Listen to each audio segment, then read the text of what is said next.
Bom, dando continuidade, eu vou iniciar aqui a máquina virtual, mas antes eu gosto de é, fazer uma pequena modificação aqui. Na verdade, não é bem uma modificação, eu gosto de fazer uma cópia do sistema operacional quando eu crio ele, que ele fica limpo.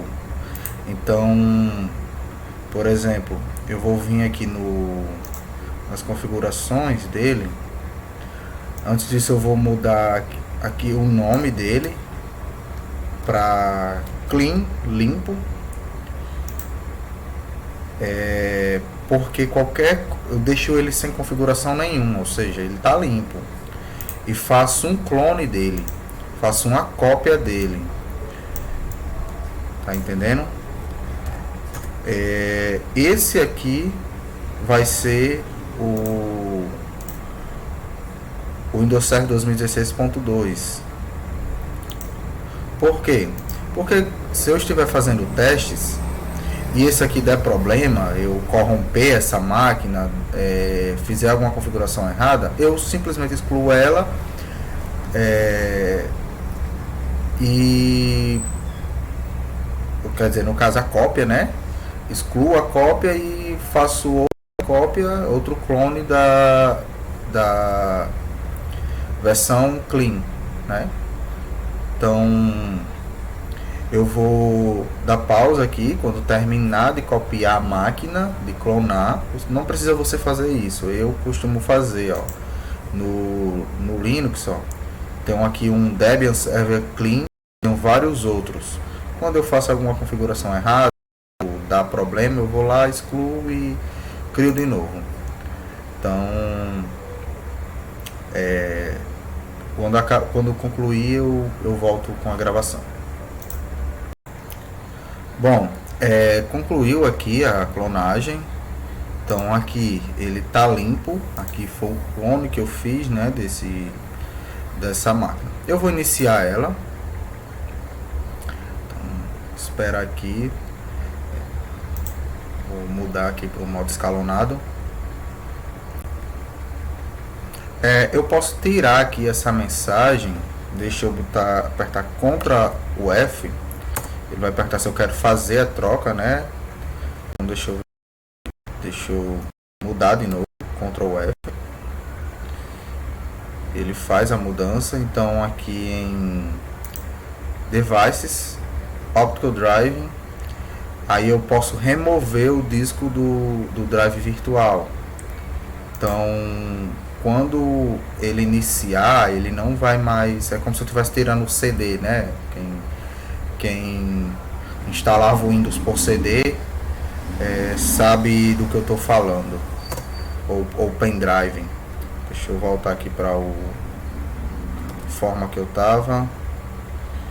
Acho que era essa daqui. Não. Deixa eu ver aqui. Vi o modo escalonado.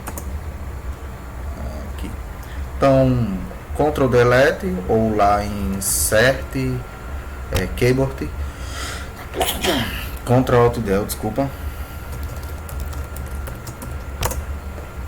Vou fazer aqui o login. Pode ver que já da segunda vez em diante ele já não demora tanto a iniciar.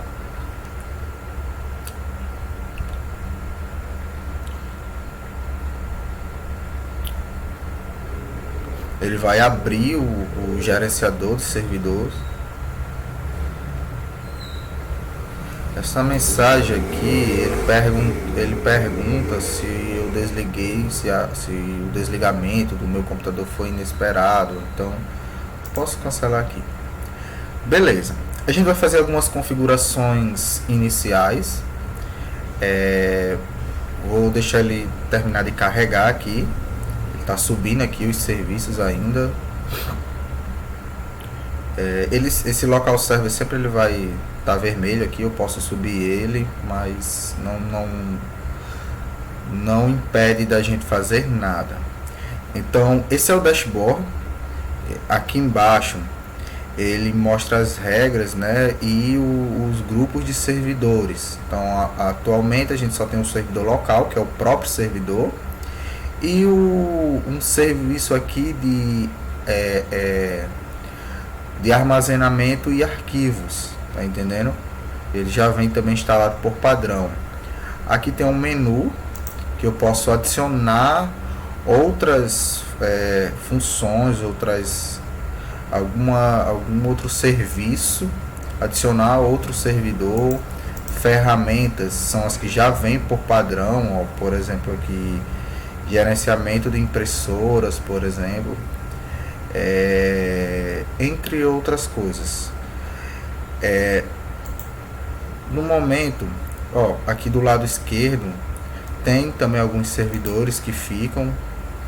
Então aqui em Local Server ele traz as propriedades desse servidor, como por exemplo o nome desse servidor, que a gente vai alterar logo em seguida, o grupo que ele está, se ele está em um domínio, né, por exemplo, dentro de uma organização, geralmente os computadores eles pertencem a um domínio.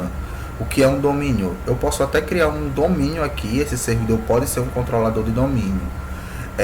Você cria um servidor com um domínio, com um serviço, um sistema que ele vai criar regras, permitir ou bloquear acesso de usuários.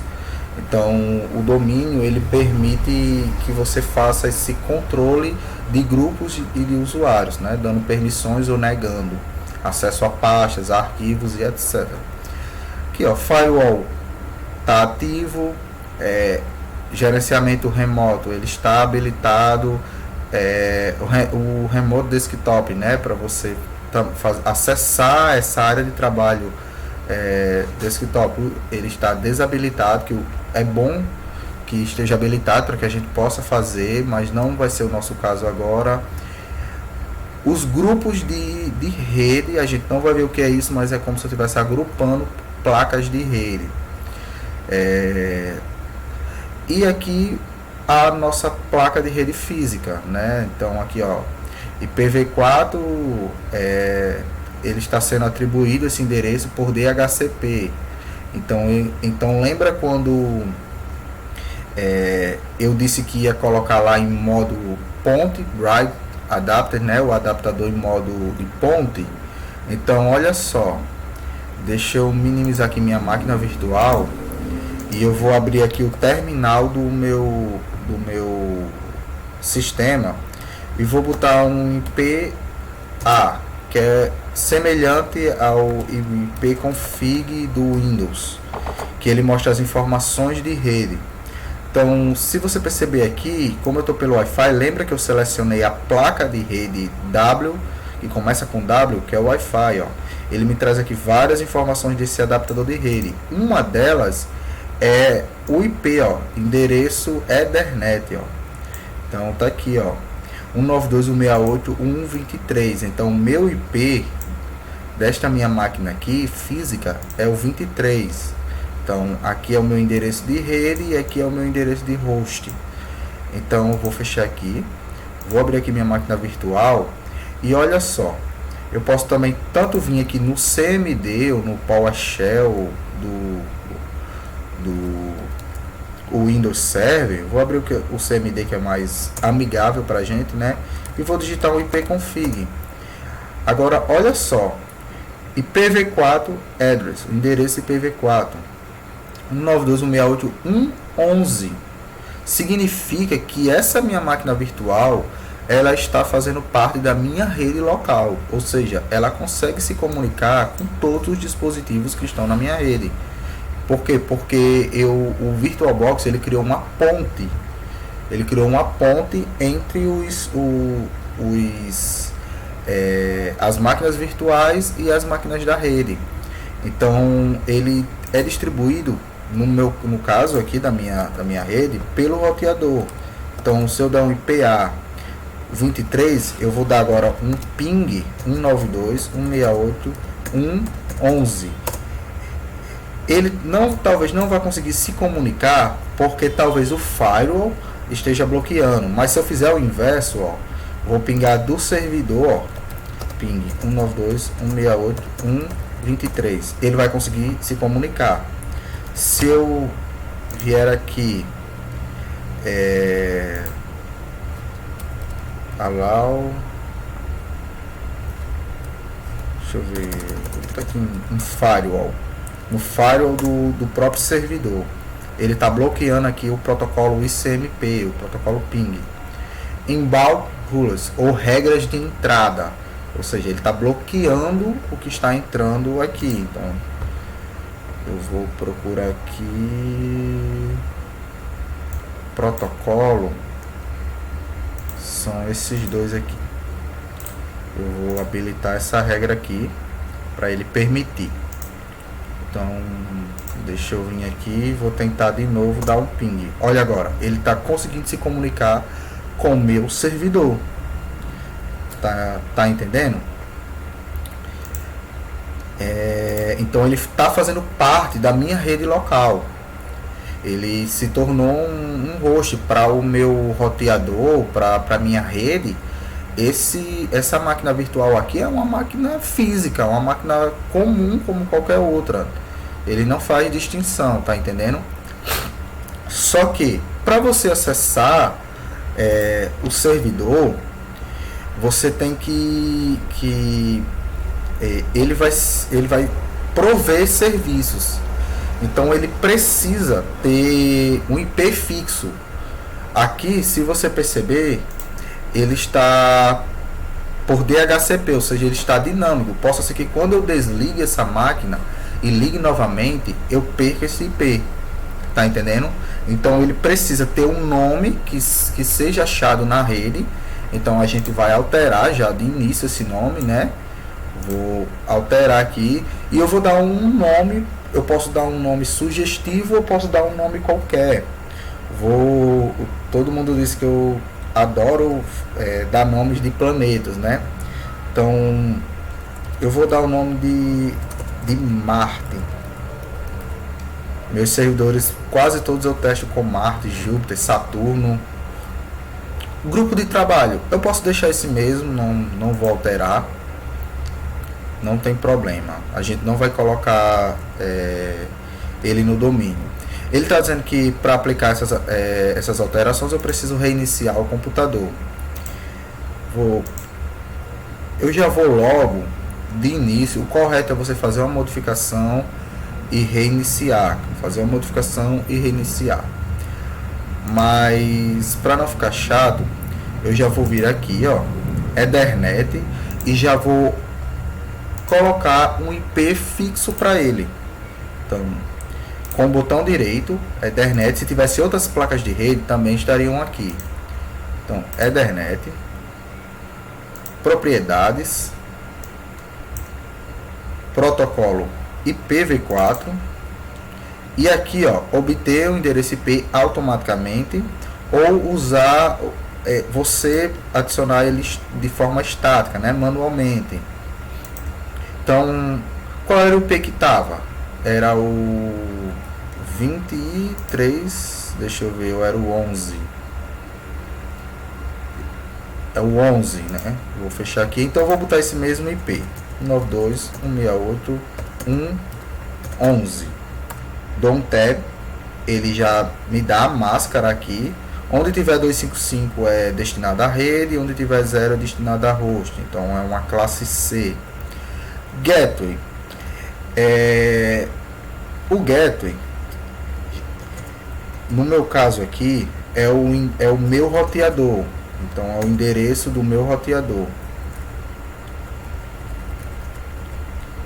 Ele é o que vai me destinar a me comunicar com outras redes. O DNS, para quem não sabe o que é DNS, imagina, eu não vou entrar em detalhes, como eu disse, mas o DNS ele vai fazer a associação do nome, do IP ao nome. Então, tudo na internet, eles são IPs, são números de IPs. ele tem um serviço que faz essa agregação, como uma agenda telefônica, por exemplo, que você adiciona um número de telefone primeiro para depois associar um nome àquele número de telefone. Você não decora número de telefone, você decora IPs, tá? Ou você não decora número de telefone, você decora nomes das pessoas, tá entendendo? Do mesmo jeito, a gente não decora IPs. Dentro de uma rede pequena, você que é um administrador de rede, você decora os IPs porque você é um administrador, você gerencia, então não faz muito sentido. Mas nesse caso aqui, a gente vou apontar os DNS. O primeiro DNS que eu vou apontar é o meu próprio servidor. Por quê? Porque mais para frente a gente vai criar um serviço DNS. E o alternativo é o do Google, 8.8.8. Eu vou deixar esses dois aqui.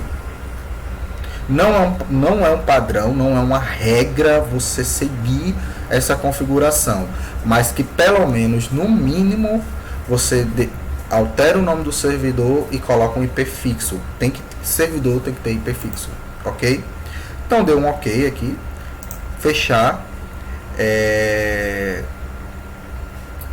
Deixa eu só abrir novamente aqui só para conferir aqui se eu realmente coloquei. Beleza, tá fixo, ok.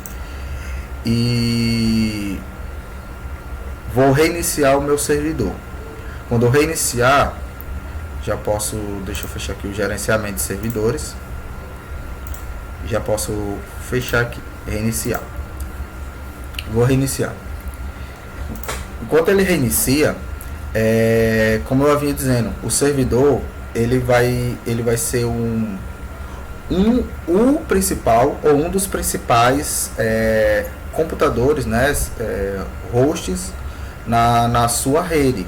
Ele vai prover página web, ele vai ser um controlador de domínio, vai ser um servidor de arquivos ou de impressão, seja seja o serviço, mas ele precisa ter IP fixo, nome e IP fixo, né? Eu vou fazer login aqui e vocês vão ver que as alterações foram concretizadas. E na próxima aula a gente começa a fazer as configurações da página web. A gente vai criar um servidor web, de páginas web, com o próprio servidor da Microsoft. Então ele já abriu aqui. Já posso vir aqui em local server, não preciso esperar ele carregar nesse caso. E olha só, ele já me deu o nome, ele está reconhecendo aqui E agora, olha aqui, Ethernet, e ele trouxe o IP que eu setei, que eu defini, tá entendendo? Ele trouxe aqui o IP que eu acabei de setar manualmente. Então, na próxima aula, a gente vai instalar o serviço DNS e vai instalar o servidor web para que a gente consiga criar nossa primeira página web, na verdade nosso servidor de páginas web, para você poder fazer suas aplicações e etc. Ok? Então nos vemos na próxima aula.